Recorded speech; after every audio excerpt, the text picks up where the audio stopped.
Bonsoir. 2 jours après qu'une femme amish a été retrouvée morte chez elle, la recherche d'un suspect pour ce meurtre se poursuit. Ce crime provoque des ondes de choc à travers la communauté. Et ce soir, il reste encore plus de questions que de réponses. Les Amish, qui descendent des immigrants suisses allemands établis en Pennsylvanie au XVIe siècle en quête de liberté religieuse, sont ancrés dans des croyances datant du XVIe siècle.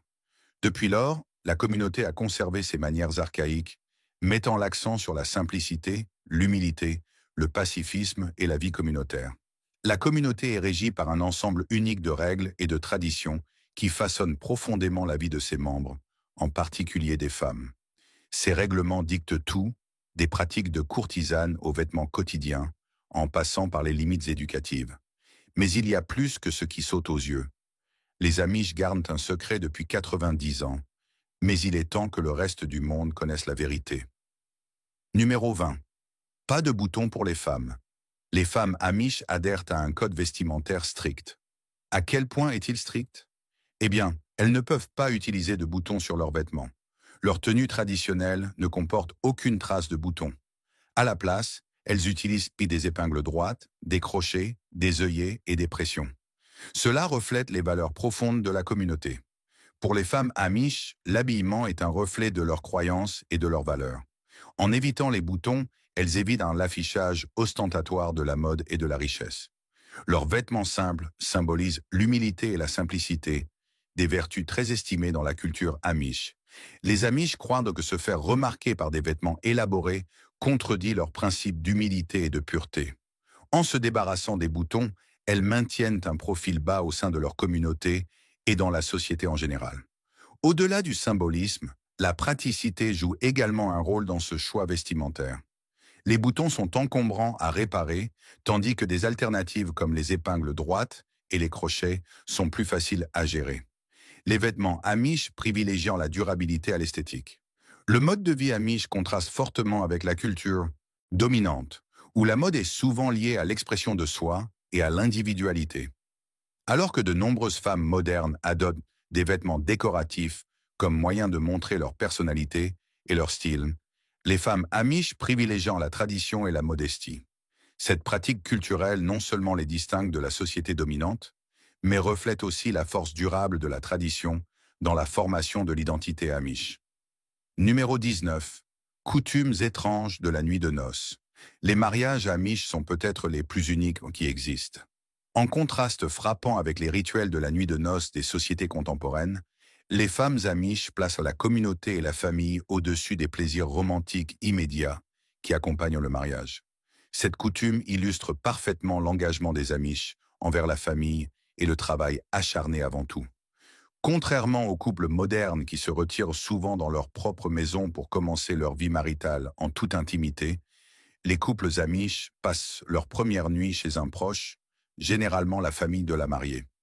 Pendant ce temps, ils participent activement aux tâches ménagères et retardent les célébrations privées. Les jeunes mariés Amish renoncent aux moments intimes habituels pour s'adonner au ménage, à la cuisine et à d'autres devoirs domestiques.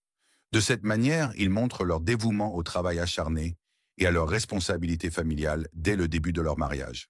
En vivant et en travaillant aux côtés de leurs beaux-parents et de leur famille élargie immédiatement après le mariage, les couples Amish favorisent des liens familiaux solides. Cette tradition facilite une transition en douceur vers la vie conjugale, en promouvant l'unité et la coopération au sein de la structure familiale élargie. Cette tradition renforce également les valeurs Amish, d'humilité, de service et de communauté. Elle rappelle aux jeunes couples que le mariage ne concerne pas seulement eux-mêmes, mais aussi l'intégration et le soutien de l'unité familiale élargie.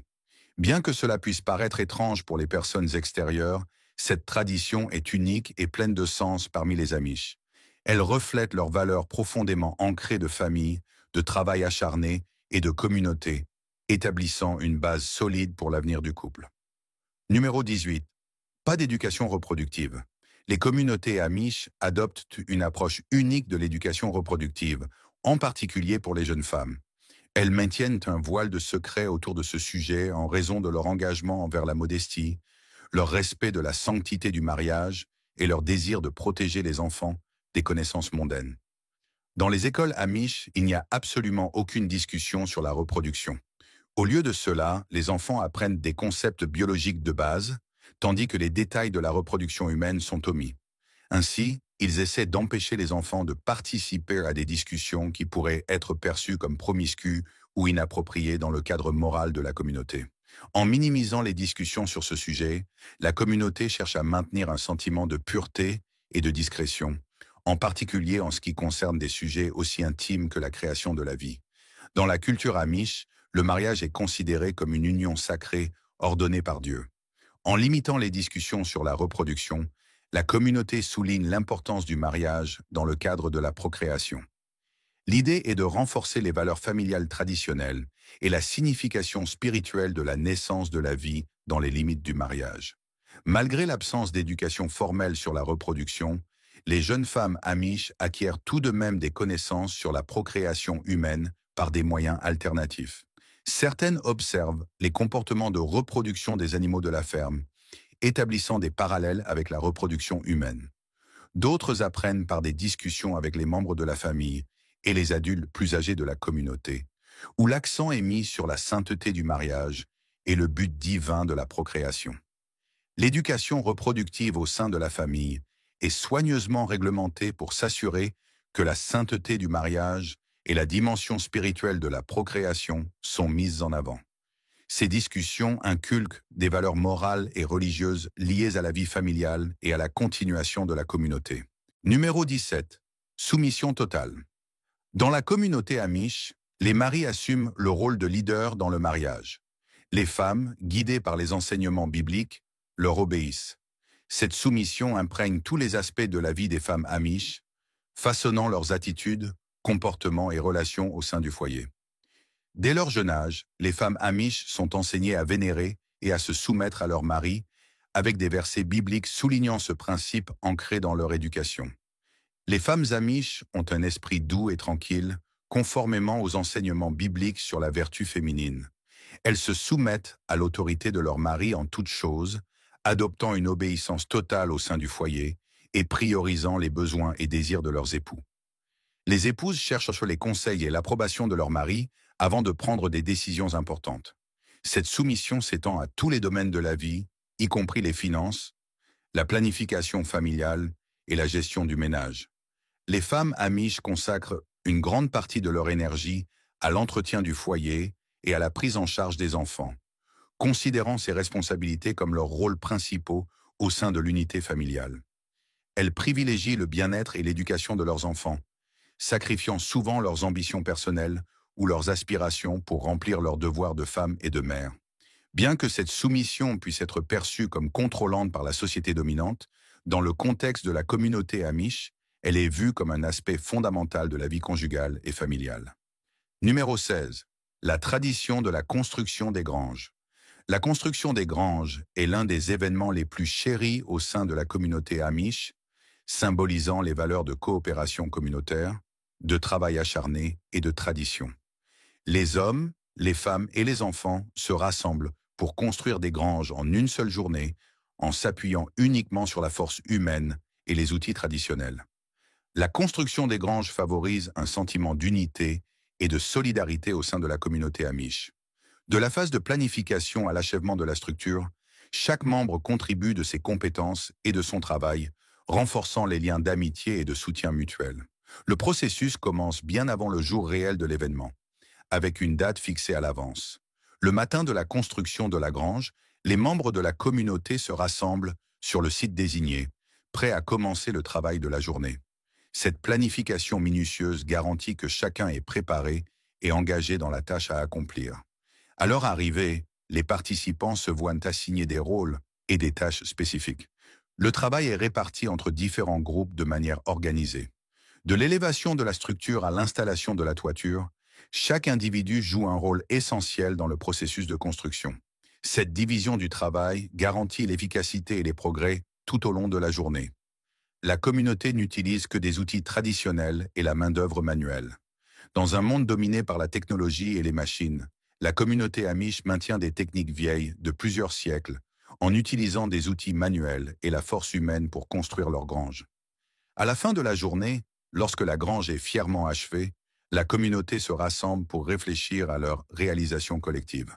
En partageant des repas et des histoires, ils célèbrent non seulement la structure physique qu'ils ont construite, mais aussi l'esprit de coopération et de camaraderie qui définit leur mode de vie. À travers cette tradition vénérable, les hommes et les femmes amish réaffirment leur engagement envers leur foi, leur patrimoine et les uns envers les autres, forgeant des liens qui perdurent. Numéro 15. Jouets sans visage. Non, ce n'est pas une blague. Les jouets fabriqués pour les enfants amish sont sans visage. Créés avec soin par des artisans locaux et des membres de la famille, ces jouets sont dépourvus d'yeux, de nez ou de bouche. Mais pourquoi? Cela a une signification culturelle et philosophique profonde. Les femmes amish adhèrent à la tradition des jouets sans visage pour éviter de favoriser l'orgueil et la vanité chez leurs enfants. Elles cherchent à éviter d'encourager toute préoccupation pour l'apparence physique, en accord avec leurs valeurs plus larges de modestie et d'humilité. L'absence de traits faciaux définis sur ces jouets incite les enfants à projeter leur imagination dessus. Cela stimule la créativité et le développement cognitif, car les enfants doivent imaginer les expressions et les émotions de leurs jouets, s'engageant ainsi dans un jeu plus imaginatif. Les jouets sans visage sont également un reflet tangible de l'accent mis par les Amish sur les qualités intérieures, plutôt que sur l'apparence extérieure. En offrant à leurs enfants ces jouets simples, la communauté renforce l'importance de la modestie et de l'humilité dès leur plus jeune âge. Au sein de la communauté Amish, cette approche de la fabrication de jouets est bien acceptée et chérie. Les enfants grandissent en valorisant leurs jouets sans visage, formant souvent des liens émotionnels profonds avec eux, car ils leur attribuent leurs propres sentiments et expériences. Ces jouets sans visage ne sont pas de simples objets de jeu pour les enfants Amish. Ce sont des instruments d'éducation culturelle, favorisant l'imagination tout en enracinant des valeurs fondamentales de modestie et d'humilité. Numéro 14. Pas de technologie. Les femmes amish n'utilisent aucun appareil technologique moderne, y compris les téléphones et autres gadgets. Les communautés amish n'ont même pas d'électricité. Ce choix délibéré reflète leur engagement envers une vie de simplicité, de famille, de foi et de vie communautaire, en privilégiant des valeurs souvent éclipsées par les distractions du monde moderne. Le rejet de la technologie est enraciné dans la croyance amish de mener une vie séparée du monde séculier. En s'abstenant des commodités modernes telles que les téléphones et l'électricité, les femmes amish privilégient un mode de vie centré autour de leur famille, de leur foi et de leur communauté soudée. Elles se fient à des sources d'éclairage et de cuisson alternatives, telles que des lampes à gaz et des poêles à bois. Cela favorise l'autosuffisance et une connexion plus profonde au monde naturel, les ancrant dans un mode de vie plus simple qui valorise l'ingéniosité et la durabilité. Bien que la technologie soit généralement évitée, il existe des cas rares où son utilisation est jugée nécessaire.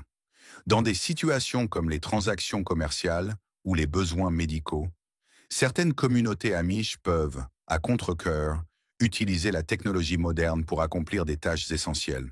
Cependant, ces exceptions sont soigneusement régulées et restent au minimum. Bien que cela puisse paraître rétrograde et étrange pour le monde extérieur, il s'agit d'un choix délibéré pour les Amish, fait pour prioriser les valeurs spirituelles et communautaires par rapport aux commodités et distractions du monde moderne. Numéro 13. Maîtrise de 3 langues. Les femmes Amish, tout comme les hommes, doivent maîtriser au moins 3 langues. Cela leur permet de naviguer dans leur mode de vie unique tout en maintenant une communication efficace au sein de leur communauté et au-delà. La langue principale parlée dans les foyers et communautés Amish est le Pennsylvania Dutch, un dialecte de l'allemand. C'est le mode de communication principal pour les interactions quotidiennes, les services religieux et les événements communautaires. Pour interagir aisément avec le monde extérieur à leur communauté isolée, les femmes et les hommes amish sont également fluents en anglais. Cela leur permet de mener des affaires, de recevoir une éducation et d'interagir avec des personnes non amish, assurant ainsi qu'ils peuvent naviguer dans le monde moderne quand cela est nécessaire, tout en maintenant leur mode de vie distinct. Les amish parlent également l'allemand standard, une version formalisée du Pennsylvania Dutch. L'allemand standard est utilisé principalement dans des contextes religieux, comme lors des services religieux et lors de la lecture de textes religieux. Ils représentent un aspect plus traditionnel et formel de leur répertoire linguistique. Cette capacité trilingue leur permet non seulement de préserver leur identité culturelle, mais aussi de les doter des compétences nécessaires pour interagir et coexister avec des populations diverses. En maîtrisant le Pennsylvania Dutch, l'anglais et l'allemand standard, les femmes et les hommes amish démontrent leur adaptabilité et leur engagement à maintenir leur héritage tout en interagissant avec le monde extérieur. Numéro 12. Pas de baptême avant la maturité. Dans la tradition amish, les femmes ne sont pas baptisées lorsqu'elles sont nourrissons, mais subissent le baptême à l'âge adulte, après avoir atteint un certain âge et pris la décision éclairée de s'engager dans la foi chrétienne. Cette pratique reflète l'accent mis par les Amish sur le choix individuel, la conviction personnelle et une transition délibérée vers l'âge adulte au sein de la communauté. Cette pratique particulière leur permet de prendre une décision consciente et éclairée concernant leur engagement dans la foi chrétienne, s'alignant avec la croyance amish en la responsabilité personnelle et l'autonomie en matière de religion. Les baptêmes des femmes amish ont lieu généralement entre 16 et 25 ans, marquant la transition de l'adolescence à l'âge adulte au sein de la communauté. Cette période est considérée comme un temps de croissance spirituelle et de maturité. Avant le baptême, cette période d'étude et de réflexion peut durer plusieurs mois, garantissant que les individus sont pleinement préparés et engagés dans leur décision de se faire baptiser. Les cérémonies de baptême ont généralement lieu dans des eaux naturelles, comme des ruisseaux ou des rivières, symbolisant le nettoyage et le renouvellement de la foi de l'individu. Par une immersion totale dans l'eau, les femmes amish signent leur induction complète dans la communauté chrétienne et leur engagement à vivre selon ses principes et valeurs. En attendant l'âge adulte pour se faire baptiser, les femmes amish affirment leur autonomie, leur maturité et leur préparation à assumer les responsabilités et privilèges de l'adhésion complète à la foi chrétienne. Numéro 11. Rumspringa. Bien que les Amish soient généralement très réservés et isolés, il existe une exception particulière à cette règle. Il s'agit de la tradition du Rumspringa, qui permet aux jeunes femmes Amish de s'éloigner temporairement de leur mode de vie traditionnel et d'explorer le monde moderne. Cette règle s'applique aux filles d'environ 16 ans, leur offrant une occasion unique de découvrir la vie en dehors des limites de leur communauté et de faire des choix concernant leur avenir. Traduit du Pennsylvania Dutch, Rumspringa signifie à peu près « courir autour » ou « voyage en pleine nature ». C'est une période d'exploration et de liberté pour les jeunes femmes amish alors qu'elles naviguent dans la transition de l'adolescence à l'âge adulte. Pendant le Rumspringa, les jeunes femmes amish bénéficient d'une liberté temporaire par rapport aux règles strictes et aux coutumes de leur communauté. Elles peuvent utiliser la technologie moderne, porter des vêtements non amish et participer à des activités qui ne correspondent pas aux croyances traditionnelles amish. L'idée est de donner aux jeunes amish l'opportunité de vivre le monde extérieur et de prendre des décisions éclairées concernant leur avenir. C'est une période cruciale de découverte de soi et de prise de décision, permettant à chaque individu d'explorer différents modes de vie et de déterminer s'il souhaite rester dans la communauté amish ou suivre une autre voie. Contrairement à d'autres aspects de la vie amish, le Rumspringa n'est pas régi par des règles strictes ni des calendriers précis. Il n'y a pas de durée déterminée pour cette période d'exploration, et chaque individu est libre de revenir dans la communauté ou de rester à l'extérieur selon son souhait. Cette flexibilité permet l'autonomie personnelle et la prise de décision individuelle. S'ils en ont l'occasion, certains choisiront d'adopter pleinement le monde moderne et de quitter définitivement la communauté, tandis que d'autres reviendront et réaffirmeront leur engagement envers le mode de vie amish. Quelle que soit l'issue, le Rumspringa représente un rite de passage important et une expérience formative dans la vie des jeunes amish. Il souligne l'engagement des amish envers le choix personnel et l'autonomie, permettant à chacun de tracer son propre chemin et de déterminer sa place dans le monde plus large. Numéro 10. Un sombre secret amish. Il existe un aspect de la vie amish qui a longtemps été voilé aux yeux du monde extérieur, mais des révélations récentes ont provoqué des ondes de choc au sein des communautés et dans la société moderne. Derrière le voile du secret, le harcèlement et les abus restent un problème profondément sensible et souvent tue. Bien que la communauté se targue de ses valeurs solides de famille, de foi et de communauté, des cas d'abus peuvent survenir, souvent enveloppés de secrets et de réticences à faire honte à la famille ou à la communauté. La culture amish accorde une grande importance à la préservation de la réputation et de l'intégrité de la famille et de la communauté. En conséquence, les cas d'abus peuvent être accueillis avec une réticence à reconnaître ou à aborder ouvertement le problème, de peur de ternir l'image de la communauté ou de déshonorer la victime et sa famille. De plus, en raison de la nature isolée des communautés amish, la sensibilisation et l'éducation sur les questions d'abus sexuels peuvent être limitées. Les victimes peuvent ne pas avoir accès aux ressources ou aux systèmes de soutien pour signaler les abus ou demander de l'aide. La communauté amish préfère souvent gérer les affaires en interne, en comptant sur les leaders religieux et les anciens de la communauté pour résoudre les conflits et les différends. En cas d'abus, il peut y avoir une réticence à impliquer des autorités extérieures, ce qui entraîne un manque d'enquête formelle ou d'intervention juridique. Les victimes d'abus au sein de la communauté amish peuvent également rencontrer des difficultés considérables à se manifester, par crainte de représailles, d'ostracisme ou de scepticisme de la part de leurs pairs et aînés. Le fardeau psychologique et émotionnel des abus peut être aggravé par des sentiments d'isolement et un manque de soutien. Cependant, ces dernières années, des efforts ont été déployés pour accroître la sensibilisation, offrir un soutien aux victimes et mettre en œuvre des mesures préventives. Des programmes d'éducation et de sensibilisation visant à sensibiliser aux abus et à fournir des ressources pour les victimes et leurs familles gagnent progressivement du terrain dans certaines communautés amish. Bien que des défis tels que la stigmatisation, le manque de sensibilisation et la réticence à impliquer les autorités persistent, il y a une reconnaissance croissante du besoin d'aborder les abus de manière ouverte, de soutenir les victimes et de travailler à la prévention dans le cadre de la culture et des valeurs amish. Numéro 9. Pas de contraception. La communauté amish considère les enfants comme des bénédictions divines et est donc fortement opposée à la contraception. Cette conviction est profondément ancrée dans leur foi, où la procréation est considérée comme un but principal du mariage. Une femme amish qui a moins de 3 enfants est souvent perçue comme insuffisante. Les familles nombreuses sont la norme et très valorisées au sein de leur société.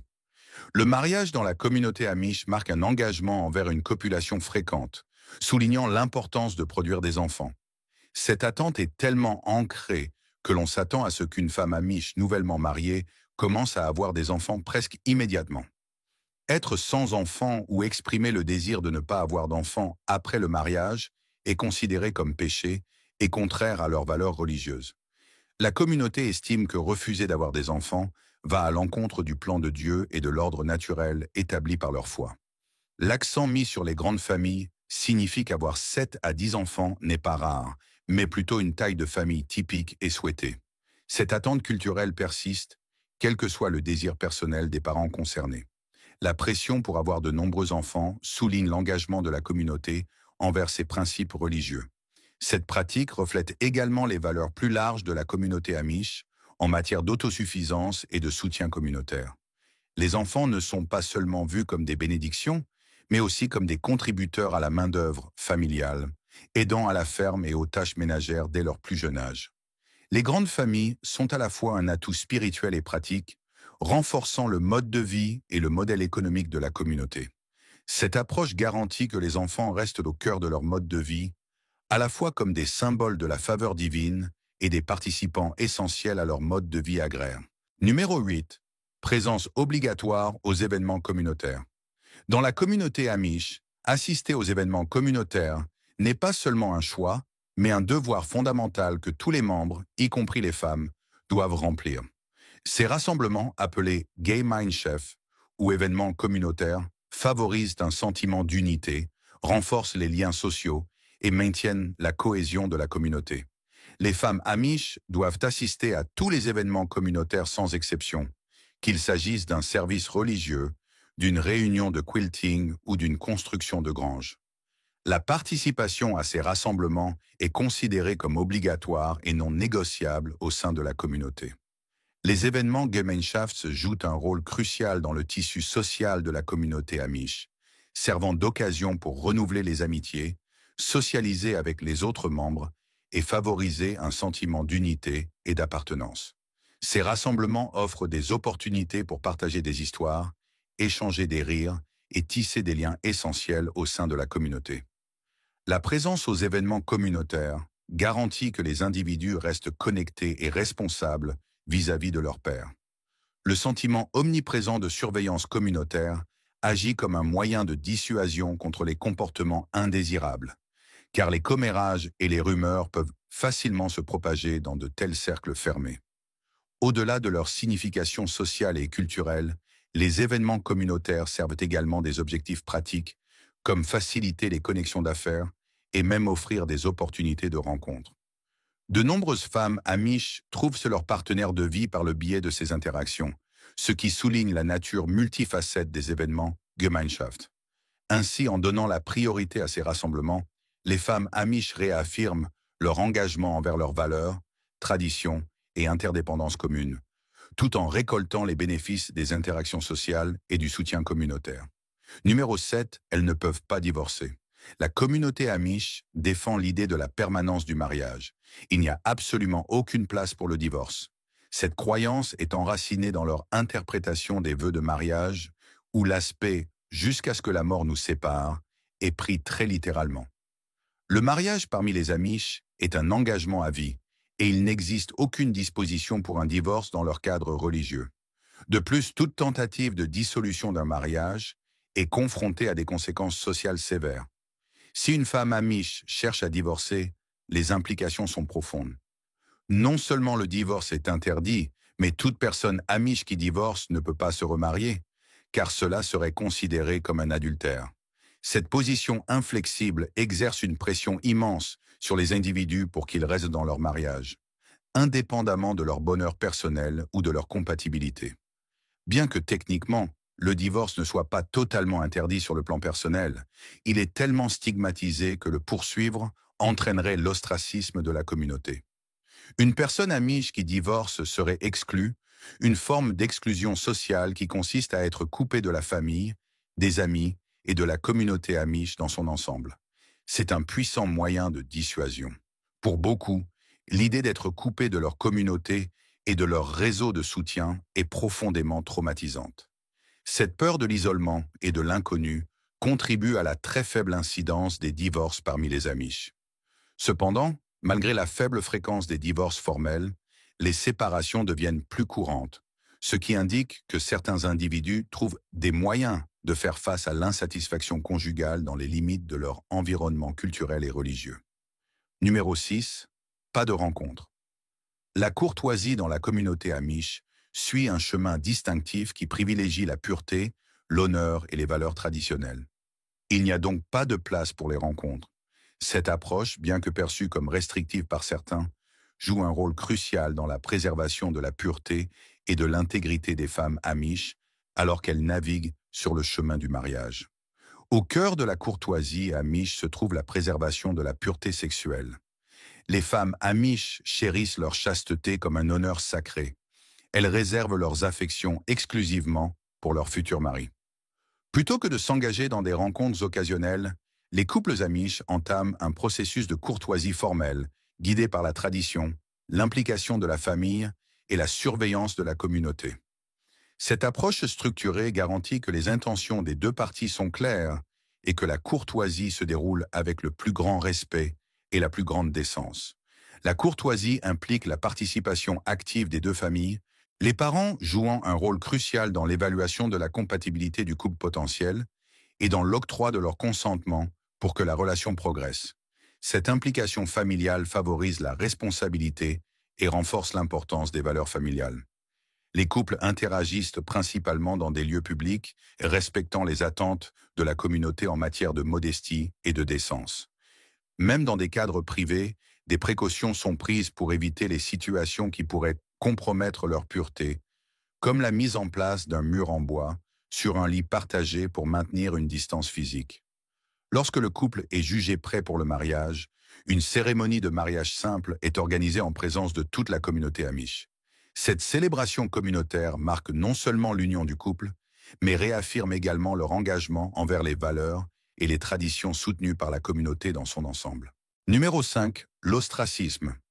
L'ostracisme, ou medung, comme on l'appelle en néerlandais de Pennsylvanie, sert de mesure disciplinaire pour les individus qui s'écartent des codes de conduite stricts de la communauté. Cette pratique n'est pas seulement punitive, mais elle est considérée comme un rappel rituel pour ceux qui se sont éloignés de leurs engagements envers le Seigneur et leurs frères croyants. L'ostracisme signifie que la communauté reste ferme dans son engagement envers ses obligations spirituelles et communautaires. En excluant un membre déviant, les Amish renforcent la gravité de leur engagement collectif envers leur foi et entre eux. L'idée est d'aider l'individu errant à réaliser ses erreurs et à chercher la rédemption. Bien sûr, ce n'est pas ainsi que tout le monde le voit. Lorsqu'un membre est ostracisé, il est effectivement banni de la communauté Amish. Les amis et la famille sont interdits d'interagir avec lui, créant ainsi une isolation sociale totale. Les raisons de l'ostracisme peuvent varier, mais elles incluent généralement des comportements reflétant la non-conformité, tels que le non-respect des règles de la communauté ou la négligence de la participation aux services religieux. Pour les femmes amish, respecter ces règles est crucial, car les conséquences de ne pas le faire peuvent entraîner de graves répercussions sociales. Numéro 4, le port du bonnet. Quelle est la première chose qui vous vient à l'esprit lorsque vous imaginez une femme amish? Son bonnet, n'est-ce pas? Les bonnets sont en effet une caractéristique omniprésente de la tenue des femmes amish, mais ils ne sont pas de simples accessoires. Au contraire, ils symbolisent les valeurs d'humilité, de modestie et d'adhésion à la tradition au sein de la communauté. Ces simples couvre-chefs transmettent des messages subtils sur l'identité, les croyances et le statut d'une femme dans la société amish. Les femmes amish portent des bonnets comme une expression visible de leur engagement envers l'humilité et la modestie. Fabriqués à partir de tissus simples et conçus pour dissimuler les cheveux, les bonnets reflètent l'adhésion aux enseignements bibliques qui soulignent la modestie et l'apparence. Le port du bonnet s'aligne également avec les injonctions bibliques qui demandent aux femmes de couvrir leurs cheveux en signe de respect et de soumission.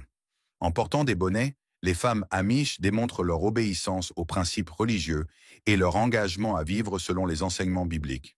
De plus, le style, la couleur et la manière dont un bonnet est porté peuvent transmettre des informations nuancées, comprises par les autres membres de la communauté.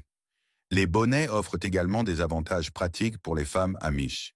Ils les protègent du soleil et du vent lorsque les femmes accomplissent des tâches quotidiennes et des activités en plein air. De l'enfance à la vieillesse, le port du bonnet est une pratique de toute une vie pour les femmes amish, symbolisant la continuité et la tradition à travers les générations. Quel que soit leur âge ou leur étape de vie, le bonnet reste un emblème constant et reconnaissable de l'identité amish et du patrimoine culturel. Numéro 3, pas d'enseignement supérieur pour les femmes. Pour les amish, l'éducation formelle se termine à la 8e année. Cette limite éducative est enracinée dans leur conviction que les connaissances de base fournies jusqu'à ce point sont suffisantes pour préparer les individus à la vie au sein de la communauté amish. Ils considèrent que poursuivre les études est inutile et potentiellement nuisible, car cela pourrait exposer les individus à des idées et des modes de vie qui contredisent leurs croyances religieuses. Les enfants amish fréquentent généralement des écoles dirigées par les amish, où le programme scolaire met l'accent sur les matières académiques essentielles, mais met également fortement l'accent sur les valeurs amish, la culture et l'importance de l'obéissance et de la coopération. Ces écoles offrent une éducation pratique qui est étroitement alignée avec les besoins de la communauté. Presque aucun amish ne poursuit ses études au lycée ou à l'université, car l'enseignement supérieur est considéré comme inutile et sans pertinence pour leur mode de vie. Les filles amish commencent leur éducation à l'âge de 5 ou 6 ans et la terminent vers 13 ou 14 ans. Après cela, les filles ne retournent jamais dans une salle de classe en tant qu'élèves, mais elles peuvent devenir enseignantes plus tard. Ensuite, l'éducation d'une fille se poursuit à la maison, où elle est préparée à ses rôles traditionnels de femme au foyer et d'épouse. Cette transition de l'enseignement formel à la formation domestique est considérée comme une période cruciale où les filles amish apprennent à incarner les valeurs et les compétences nécessaires pour soutenir leur famille et leur communauté. Numéro 2. Restrictions sur les femmes dans la direction de l'Église. Dans la foi amish, les rôles traditionnels de genre s'étendent au domaine de la direction de l'Église. Les femmes ne sont pas autorisées à occuper des postes d'autorité ou à prêcher depuis la chair. Les postes de leadership au sein des églises amish, y compris ceux de ministres, évêques et pasteurs, sont exclusivement occupés par des hommes. Les femmes sont explicitement interdites d'assumer ces rôles. Bien que les femmes soient exclues des rôles de leadership formels, elles contribuent à la vie spirituelle de la communauté en participant aux services religieux, en enseignant les cours d'école du dimanche et en prodiguant des conseils spirituels aux membres plus jeunes. Alors que les hommes assument les rôles de leadership dans l'Église, les femmes sont principalement responsables de prendre soin de la famille et de nourrir les valeurs spirituelles au sein du foyer. Malgré les restrictions sur les rôles de leadership formels, les femmes amish restent activement impliquées dans la vie spirituelle de la communauté.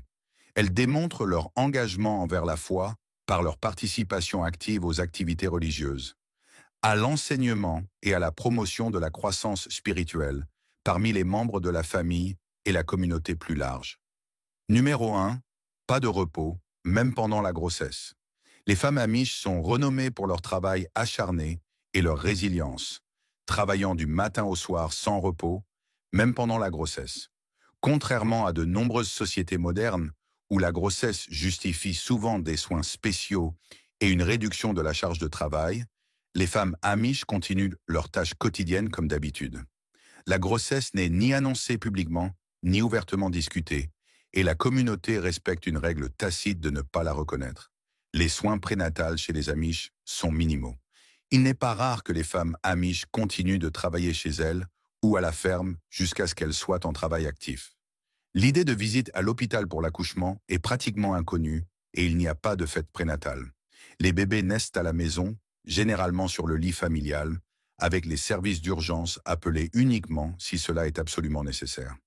Les femmes amish accouchent en utilisant ce que l'on appelle la méthode silencieuse, accouchant naturellement et sans analgésique. De plus, pendant l'accouchement, elles ne font absolument aucun bruit. L'accouchement est en effet l'une des expériences les plus douloureuses et éprouvantes qu'une femme puisse endurer. En choisissant la méthode silencieuse, les femmes amish montrent une force et une endurance immenses. Voilà, c'est tout pour l'instant. Merci de regarder. Ne manquez pas cette vidéo que vous voyez actuellement à l'écran. C'est vraiment incroyable.